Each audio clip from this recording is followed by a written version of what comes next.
I'm fed up of hearing about how many tens of billions have been spent on AI.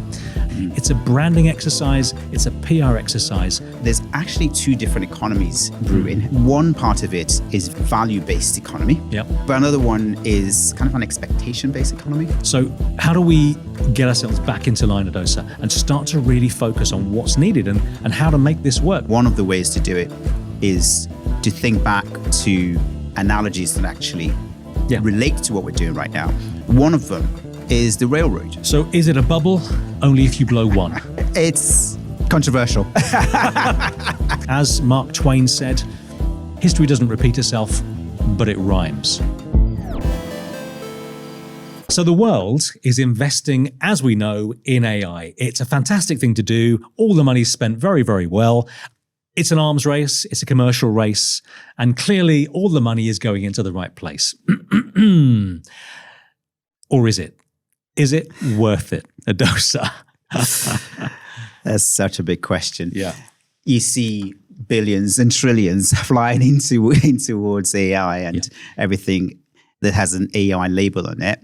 And you ask the question. Yeah. But I think, the fundamental thing here is the benefit that's been promised actually going to come out the other end? Yeah. And I think that's the big question. And I think that, this promise of growth, that's a big one, isn't it? But there's also promises of efficiency. But the question is, will we actually get there?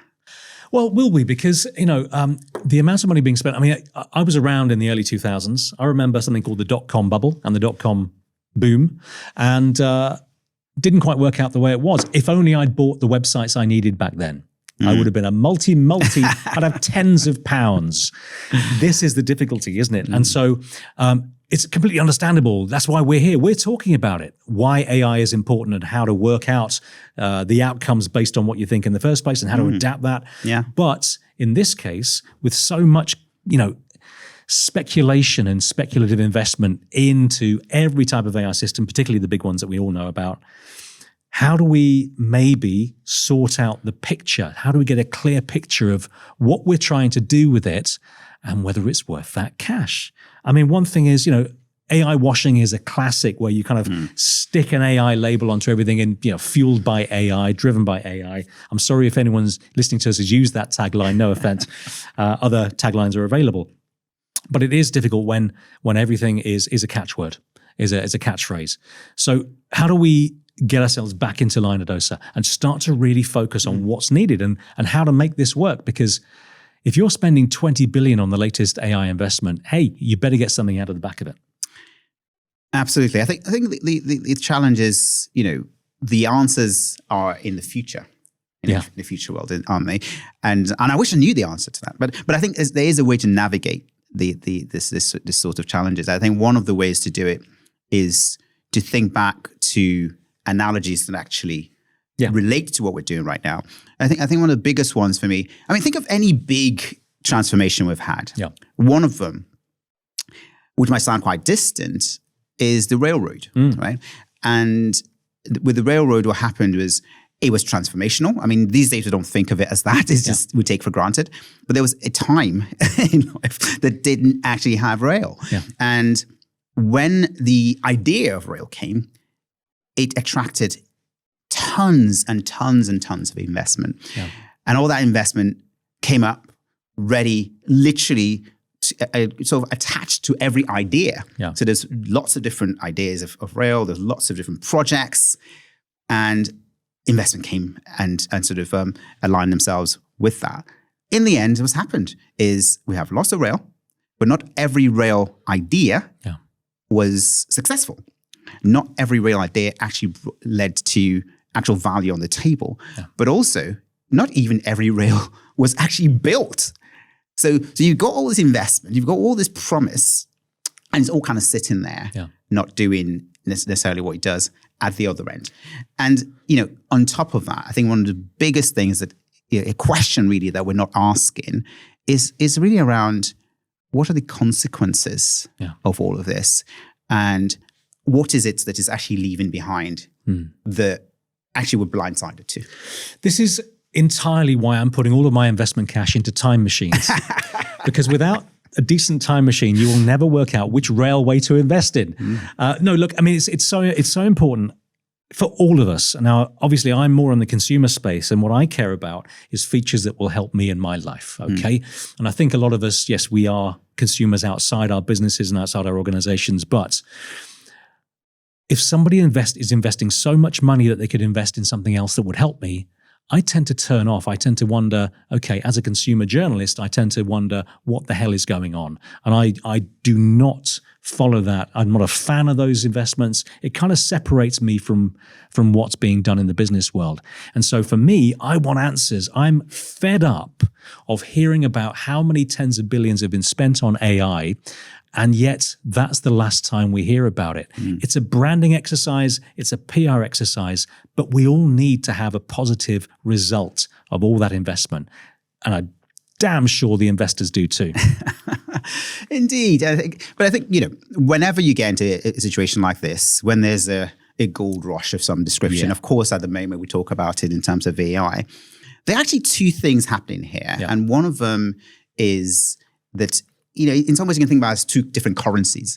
And one of them is really fundamentally about value. Yeah. But the other one, surprising to mention this, is actually about belief.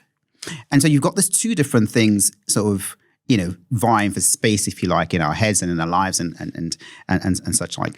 But I think ultimately, and lots of people are asking the question, is this actually leading to some sort of bubble? And if it is a bubble, is the bubble about to burst?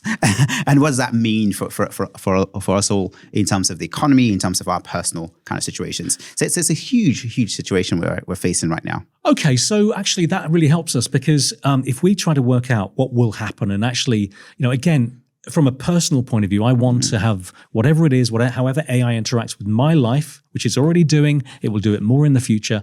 I want that to be really useful to me, and I want it to be beneficial to me, actually. Yeah. So if we look back at, say, the most recent railway investment crisis, which was .com, maybe, before AI, then actually, let's be honest, for 15 years, we were all using websites, and then we were all using apps, and then the apps became interactive, then they became AI-fueled. So maybe what we need to do is to invest in a time machine that also goes backwards in time and forwards in time.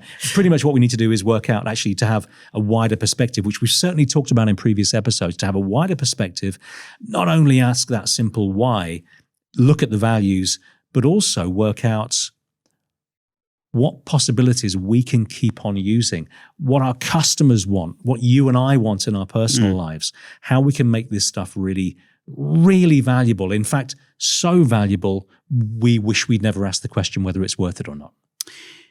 Yeah, absolutely. I think also we need to be mindful that, we can talk about customers in two ways, can't we? We can talk about customers from the viewpoint of people who buy, products, our daily kind of products, household and the likes, or services. But also customers in some ways could be people who are investing in things, be you an investor as a professional, but also you could be someone who is a beneficiary of investments, for instance, what happens with your pensions or your personal investment portfolio. So it's really interesting when you think about this from these two different perspectives. I think one of the things that's really important for us to think about in this way is that there's actually two different economies brewing as we speak at the moment. And so you can think about it as almost like a split economy. And I think one part of it is very much a kind of value-based economy. Yep. But another one is kind of an expectation-based economy. Yeah. And I differentiate these two in a way that the value-based bit of it is very much the one that promises productivity gains. Are we going to get things quicker, faster? Are we going to be able to build more customers and actually more products and more satisfaction that way? So that, to me, is kind of the value-based economy bit. On the other end of it is AI just fueling a bubble around expectation, around the valuation of the companies that deliver AI. And also the valuation that I as an individual put into the tools that I can see. So how useful is it to me? Actually, how will it make my life easier, which is the personal version of efficiency, or better, which is the personal version of value. Exactly. So actually, what am I getting out of it? I'm getting out of it, hopefully, a way to, which has been talked about since the start, a way to perhaps get rid of the chores and increase the fun. Now, that opens up a whole nother set of things. But as Mark Twain said, history doesn't repeat itself, but it rhymes. And so when we think about the railway investments you talked about, when we talk about dot-coms, actually, what are we doing? We're being a bit blinkered. We're thinking about the race to the top, the race to the bottom, whichever way you look at it. And we're not necessarily thinking about the wider perspective of bringing this here, that there, and making all of us more successful as a result. Absolutely. And I like the fact that you bring the personal element to this, right? So in some ways, whatever we think about, or a lot of things at least that we think about on a personal note, we can sort of build out into an organization. And but the opposite is also applicable here, because where we're sitting there and thinking of efficiency gains for an organization, which is how organizations actually appropriate to get the investment returns back for AI, we can think about that from a personal viewpoint as well. But I think the capital element of it, the bit around the investment, the bit around the hype, and the bit around are we going to get a return on what we invest, that's something actually a little bit trickier to bring in to the personal sort of space. Because actually, a lot of us aren't going out there and investing in Microsoft or invested in Nvidia. Right? I think that's the difference. But I think, fundamentally what we need to be bearing in mind here is that on the one hand, AI is going to give us tons and tons of things. Yeah. On the other hand, we need to avoid being blindsided by the things that it takes out the other end as well. Yeah. And how can we mitigate that? How can we balance off the benefits we get on the one hand and the sort of risk that we're actually taking on the other? So is it a bubble only if you blow one? It's, controversial. Sounds like one of our conversations. So Lindley, yet another one. That was incredible. I don't know. I can't, I was going to say it's probably one of the best ones, but every one of these just seems absolutely amazing. We do so much, we pack so much in. And for me, I find them personally valuable, actually. So I do hope that people actually watching and listening to this are finding some nuggets of information, some insights and things out of this as well that are useful in everyday life, useful in business. I don't know, Lindley, what did you think about it? Well, that's the point of doing what we're doing. We come together from across the seas, and it's really important to do that because, look, there is nothing, it's coming through from our episodes, there's nothing more valuable than really understanding, even if it's outside your comfort zone, understanding the issues, understanding how you interact with AI, whatever type of AI it might be in your personal or your work life. We're talking, we're talking technical sometimes. We're also talking about the human values that we need to understand.